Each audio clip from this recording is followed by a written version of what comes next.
I just want to make a quick video of my EDC for my truck. I've been pulling trailers pretty much my whole life. And these are the tools that I've put together. This all fits underneath my seat. I got a 24 Silverado 3/4 ton Duramax, and just through working for myself for all the years, these are like the tools that I think are probably like the most important to keep on you just in case you end up on the side of the road. So this is what I put together. So if you're thinking about doing it, don't know where to start, or maybe you'll see something in here you never thought of, I don't know, maybe if you see something I didn't think of, tell me all about it. But we'll start out with, get yourself a good sledgehammer. I think it's like a 2.5 pound. It's the long handle. If you're gonna get one, don't get one with this, the short stubby handle on it. Get one that you can actually swing the thing and knock something's brains loose with it. So that's the first thing. Definitely a good sledgehammer. So I'm a hotshot truck driver now. I had a landscape company for years. I've always got trailers hooked up to my vehicles, and like I said, these are just the things that I've needed in the past. So I'm just kind of sharing with you what I got. So this is a Husky 1/2 inch breaker bar. This is extendable. I have to set you down there. I don't remember how much this was. I've had it for a long time. It opens up to 25 inches and down to 18 inches. And it's 1.5 inches in between the sizes where it can click in. So this is really handy to have. I actually use this more than my other breaker bars that I have in my toolbox. I keep it in the truck, but this is the one I always go in my truck and get out when I'm doing something like brakes, or working on my lawnmower. I need to bust a bolt loose or something. So that's my go-to. I always reach for this before I do an impact. This you can feel, and if you're gonna bust it, the impact, you just have a busted bolt. So highly recommend you getting one of those. It collapses so it can fit under the seat. The next thing I recommend you getting, and you don't have to get one big like this. I happen to have a Duramax, and I also move freight for a living. So I've had to use this on more than one occasion to jump like other diesel trucks that I've got to move, like Cummins, Power Strokes. This is the Noco Boost Pack. This will do up to a V10 Duramax, or V10 diesel, I should say. And I have jumped many a diesel. I just recently did a Cummins that was dead, and once you took the jump pack off of it, the truck died. Like, that's how dead the battery was. So this actually ran the truck long enough to get it out of the parking lot up onto my trailer. And so, it was on the truck for probably 5 minutes running the truck. As soon as I disconnected it, truck shut right off. So I recommend you getting one of these. This one, I think, again, I've had this for a long time. I think this was like $150. They have the smaller ones, like I got the GP or GB40.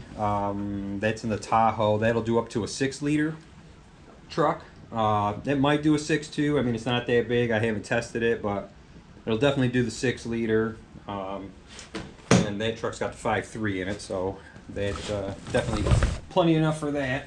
And the nice part about these, unlike jumper cables, you got to find somebody that's willing to help. So you got to walk up to a stranger, wait for somebody to come. If you call someone, that thing, you just put it on your truck and away you go. So now in here for the hand tools, I got this little Husky bag here. I got 2 torque sticks. I got 140 and 100.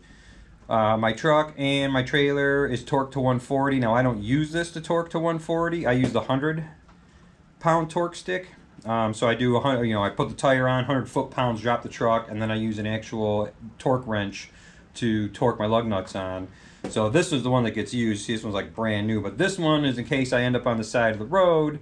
I don't want to just do to 100 foot-pounds to get me home. I'll do the 140, so I know that the tire's on there secure. So definitely a couple of those. And these were cheap. I think I got these on Amazon for like 11 bucks each. You can buy the whole kit.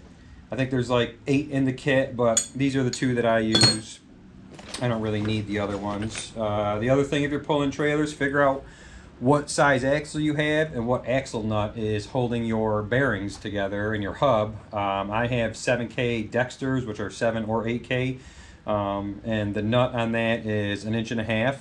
So I got a Cobalt 1.5 inches. This is literally just for that. It lives in the truck. So if you're on the side of the road and you're having a bearing issue, theoretically you're supposed to be able to twist it off by hand, and yeah, usually you can. But if you have to reset that bearing and you don't have a torque wrench, it's supposed to be 50 foot-pounds. You can get on this with the breaker bar, and while you're spinning the hub, you can be locking it or tightening it. And once the hub stops, it's usually pretty good. It'll get you home, loosen it, and then finger tight, put your cage back on or cotter pin, whatever size you got. This is another 33 millimeter. So everything I have in here is only stuff that I need for my truck that I work on. So like the main things that would go wrong with the truck, I have the sizes in here. I don't keep like a full stock of everything, just because these, weight is actually why, not just because of weight. So non-CDL, I can only carry 26,000 pounds, truck, trailer, me, all my equipment. So if I have 15 pounds in sockets, then that's 15 less pounds I could put on my trailer. Now this is actually a decent set. It's kind of outdated. It's a Mac. So you got your extension. This socket is a 19 and a 21. So you just put that in on each side. Kind of gimmicky, but it does work. And you have a little extension that you can still put on, the other one. So this is good for when you're torquing your lug nuts down. To get in there, because it sits in far. So without an extension, with just a socket, you're whacking your knuckles on the tire. Anyway, so yes, we got 1921. This size is 3/4 and 13/16. So I got that in there. We got for our lug nuts 22 millimeter. That's the GM and the trailer are 22. And then I have a 24 millimeter. This is for the spare tire mount. It did have 22 millimeters, 22 millimeter bolt and nut on it, but it just it wasn't big enough to hold the tire, because I have 110 psi tires on there, so it was just putting too much stress on the metal mounting bracket. So I drilled it out to go with a bigger one after I welded it, and then I welded on like some thicker steel plates. So I'm hoping that will stop it from bouncing as much, because it's getting more of a bite. Like, I don't know, could just be in my head, but whatever. Couple screwdrivers. So I got two of the Husky, number 2 Phillips flat blade, and then I got this Husky number 2, and I've also got the longer one. This is one I use the most. When you ratchet something down, if it's on the edge of the trailer, you can't get the ratchet, back up to release it. So you just go in the bottom with this while you're holding the top, so it doesn't slam down on your knuckles. Hold the top, get this in there, and just pry up on it, and it'll pop the bottom tab down and release the pressure, so you can get your finger in there and pull that off. So a couple screwdrivers. And then for your regular socket set, I got this at Home Depot. This was years ago. This is a Husky. I guess it's kind of in between a 3/8 and a 1/4 inch. It's not quite as heavy duty as a 3/8, but it's better than a 1/4 inch. And these are pass-through sockets. So instead of having to have all deep, I have an array of smaller sockets, just in a pinch if I need to undo something, tighten something down, or if something on the freight I'm moving and a door starts flapping around because a bolt came out, so I got something that I could put it back on. It's got a little proprietary extension that goes on it. I didn't pay much for this. I think this thing, honestly, I've had it for probably 7 or 8 years. It was like a Black Friday sale. I think it was like $20. I was looking on their website a couple days ago, and I think these are now for this base set is like $29 or something. Then you get the nicer one, comes in a case, has more sockets, but it's not just sockets. It's also got the end on it that takes. Well, I don't know where it is. I'm not gonna dig it out. There's a bunch of sockets in here. I think it's like a 20 piece or something like that, but it also has the end on it so it takes your different torques, your flathead, your Allen wrenches, so you can put that on there in case you got to get onto something to really wrench down on it. So that's nice to have to pass through, so you don't have to carry so many different kind of sockets, and I think it goes from like 10 millimeter, you know, it skips sizes, but it's like your basics like 10, 15, 19, and then it's got your standards in there too, so it's just a nice little array. I got these open ends, just again, the few sizes that I would use on the truck. Got a little keeper from Harbor Freight on that. And then on the back, I don't know why GM went to a teeny tiny hole to hook your breakaway chains up to. So the hole's only like this big, so when you're moving a big piece of equipment, usually the hooks are bigger, you can't get them in there. I don't keep these on the truck. I don't want them to rust, and it annoys me listening to things jiggle around. So you got this, so you can slide on there, tighten that down. Now you got a bigger area to hook the hooks onto. So keep a set of these on there, and make sure that the working load is equal to or greater than the trailer. Don't go to Harbor Freight and buy a set of these that only hold 1,000 pounds each, and you're putting a 14,000 pound trailer on there. So you want to make sure that these are at least 7,000 pounds. 3,500 each. Ideally more. More is always good. So those, and then I got a couple of these. So this is your 7-4 way. And then if you're having an issue with the trailer, I got this at Harbor Freight. Put your 7-way in there, plug this in, turn your lights on, your turn signals. So your left turn signal, right turn signal, these will blink. This will turn on for your running lights, and then it'll get brighter for your brake lights, so you can rule your truck out. So if your truck's telling you you're having an issue with the trailer, you can plug this in, know that it's not the truck. Now you got to look for bad ground or something on your trailer. The other thing is I do bumper pulls. That's why I have the 7-way. The other one I got is the 6 to 7-way. So this is more for like your commercial trailers that you'd kind of pull behind, like an F550 or a 650, whatever, the bigger trucks. I got it because I move cable reels for like the gas and electric company and Michael's Construction. Like I move a lot of their stuff around. I do just bumper pulls without my trailer. And so it's the round metal plug that plugs into the big commercial trucks.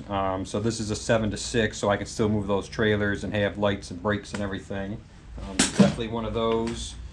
This somebody left on my truck. It's for cutting the bands, and I didn't know they left it on there till I got to the delivery, and it was just sitting on the deck of my trailer. I haven't been back to the place where I know where it came from, and I'm not driving 8 hours away to give it to them. But if I ever end up back in there, I'm sure they've replaced it by now. But this has actually helped me out because I've showed up to places where they've gotten a load that's banded together that's bigger than their forklift can handle, and you'd be surprised at how many life-challenged people there are out there. So you always got to be ready yourself. Don't count on somebody else, because you'll be sitting there for a while waiting if you're relying on somebody else to get your truck unloaded fast. What else we got in here? Got you a good set of channel locks. I like the channel locks, but these are better. These are actually nicer. I got two, like the real channel locks. I got the 10s, which are the shorter ones, which are really my go-to, and the 12s. These are Knipex. These have, I like the curve on them. These have a little bit of spring to them, so when you get on, you can really clamp down on it, and it gets a good purchase. The channel locks have a tendency to like round out the bolts. And because, the way the handles are designed, you can't really get a good squeeze on them. So they're really only going to work about as well as your grip strength is. But with these, they lock in. So when you're doing something, like with the other ones, if you grab it like this, they fall down. You got to mess around.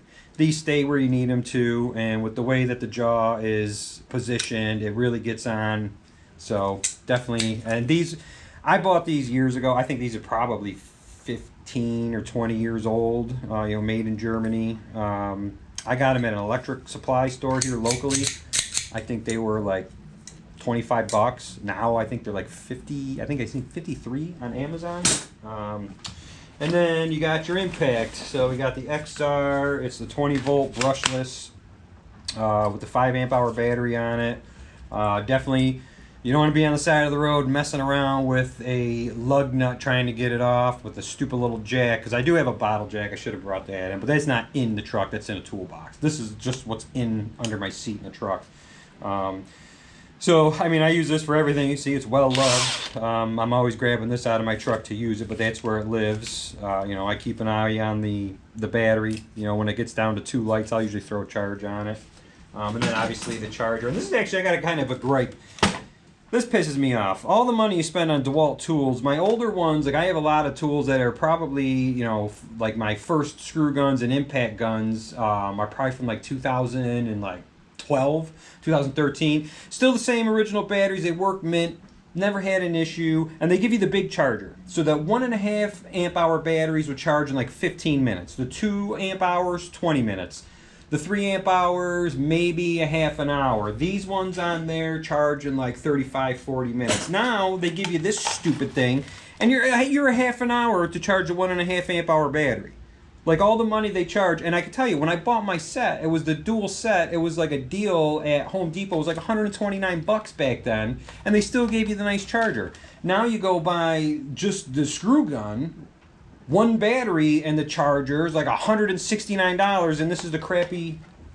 Yeah, so you can get them online. They are expensive, the bigger ones, but I've got 3 of them in my shed and then like 2 of these in there. But this is the one I keep in the truck. That's the one that came with the impact gun. The other thing, if you are pulling trailers, you definitely want to keep some extra trailer parts. These are extra nuts and bolts for your slipper springs, and I think they're in the truck. I got the nylon bushings. So you definitely, if you're moving heavy loads, especially where I am in New York, hitting potholes, these do shear off, especially if you're not good about your maintenance. I'm pretty good about it, but I do keep a set of these in the truck. And then I have a grade 80 one with a couple washers on it. This is the one that I use if I have an issue. I got to mess around trying to get the hole lined up. This is the one I'll beat on to get the spring lined back up, just because I don't care if that mushroom's out. I'm not reefing down. You don't want to be, these are expensive. And you don't want to be mushrooming that and beating on this, and you're on the side of the road. So you're already annoyed you're on the side of the road. So get you one. You know, I mean, you can use an all too. I got one in there in my toolbox, but it's big. This just works better for me. So get you one of those. If you have a gooseneck and you're pulling it, and if you haven't run into this issue, I promise you probably will. These pins in the bed of the truck where you got the ball, and then you got your 2 chain keepers. The chain goes in and twists, and then this slides down in it to lock it into place, and then this clips over it to hold it down. Well, what happens is that if you are in a tight spot where you got to make a tight turn with your trailer, if the chain comes around and it catches this or it catches the pin, when you go and you straighten back out, the chain tightens up and it grabs these and it bends them up.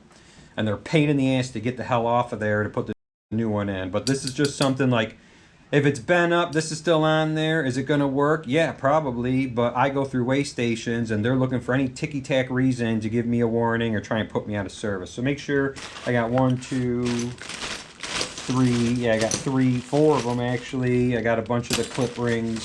So definitely keep those. And then just a bag of miscellaneous brake parts. I got the little plugs for the back of the brakes for the Dexters. I got extra bolts and nuts to keep your backing plate on. So you never know what'll happen, you know. So keep that in. I got an extra rubber plug. You don't want water getting in there.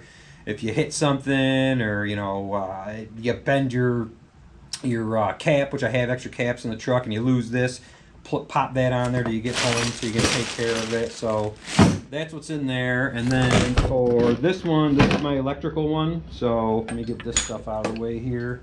Have to straighten this up when I get done. So this is the electrical one. This is more for my trailer. I'll show you what I keep in here. So in here I got an extra tail light or marker for the license plate. Definitely keep one of those in there. These where I am rust.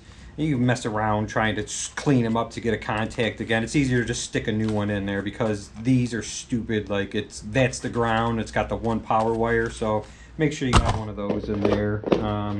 For the wire cutters, I got the Klein. I like these. I have these ones in here, but I don't like these ones.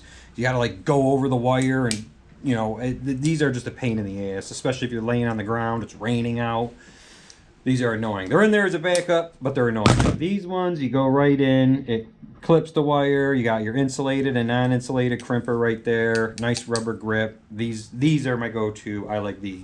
Now for the wire strippers, I got these on Amazon. I think these were like 35 bucks. I've had them for a while. These are Klein. So the reason I got these you need two hands and they suck. And you know, if you're holding a little piece of wire and you're trying to pull it out, and then you end up cutting the little bit of wire you had off because it didn't crimp right, or you pulled the wire and it pulled it off further down the line. These suck. This one here, one hand, you hold the wire in there, this grabs it and strips it. And it's you can put it, always the perfect strip. It's got the little cutter on there. So I like these, especially if you're laying on the ground under the trailer trying to fix a brake wire or a marker light that went out. These are awesome. I definitely recommend this style. And I went to like 2 different electric supply stores, and neither one of them had these in stock. And the one kid was trying to sell me on the Klein that, like, yeah, they're nice, the little ones that, you know, cut up here like this.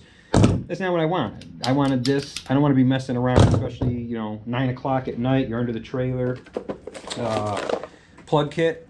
I've been using these my entire life. I'm 43 years old. I've plugged everything from lawnmower tires. Like, I've actually put a piece of steel through a sidewall of my truck at the dump when I was bringing a load there for what I used to do, property preservation. And I stuck 4 plugs in the sidewall, put some air in it to get me home so I didn't get stranded.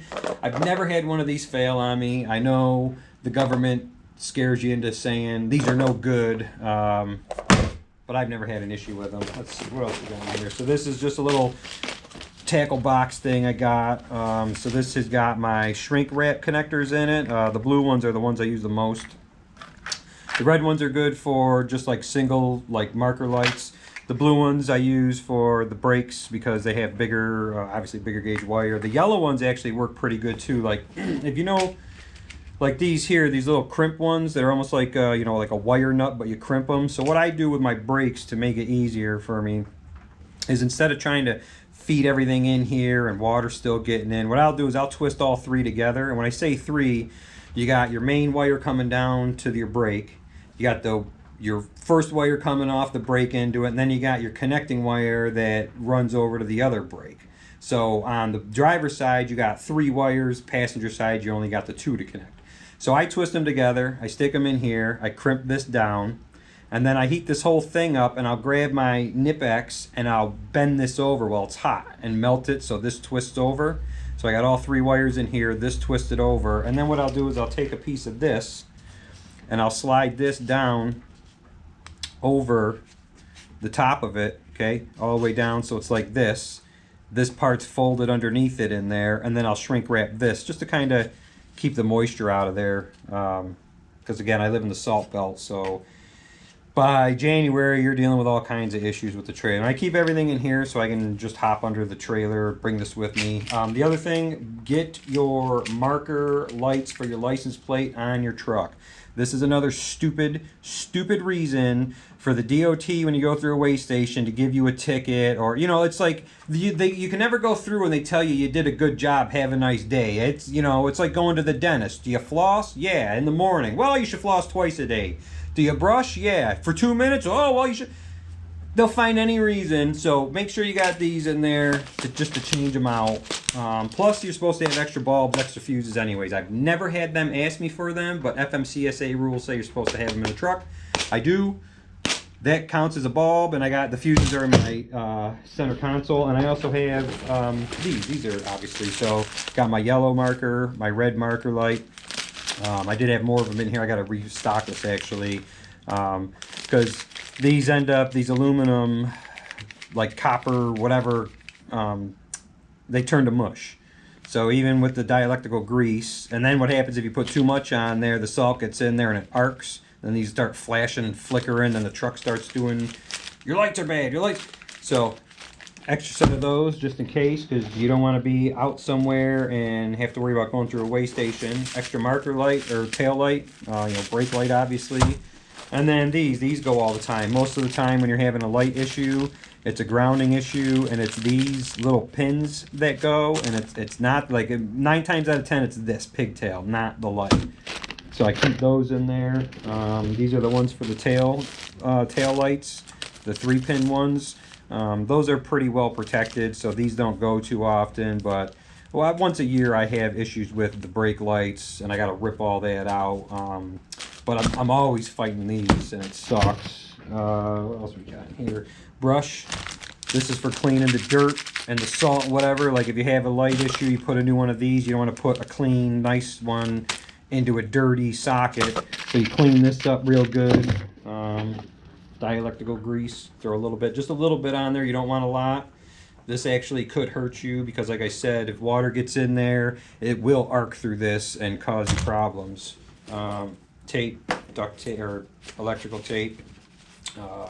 Just a crappy little pair of side cutters just to cut my zip ties or, you know, little wires or whatever. And then these are meant, like if you got your trailer and the wire breaks off and it kind of goes into, like, they have, like, some of them have protective tubes in there. You can see the wire, but you can't get, so these reach right in and pull the wire right out. Those work mint. What else we got in here? A little screwdriver for popping these lights out to get in there and pop them out, because those are a pain in the butt. Extra little wire, and what else we got in here? Just a couple razor blades, and then this is just like a little trim tool that came with one of my dash cams. Yeah, and then I mean I got rubber gloves in the truck. I got like a box of them in the truck. There's just one in here, and so yeah, so that's what I keep in my truck. All of this was nice and neat, and all of this fits underneath my rear seat in the truck. And I also have the Kicker 10-inch sub that GM offers for the truck under there too. So even with the 10-inch sub underneath there, all of this still fits under there, and then some. Like I got like bags and other stuff under there, extra sets of gloves, but and it all tucks up under there. So when you look in there, you can't see a DeWalt bag. Here's a DeWalt bag, so you know, less of a chance of somebody smashing my window and grabbing my stuff. But yeah, so that's what I did. And if you see anything I don't have that I should have, or whatever, have any questions or comments, go ahead and put them below. I appreciate you watching. Thanks.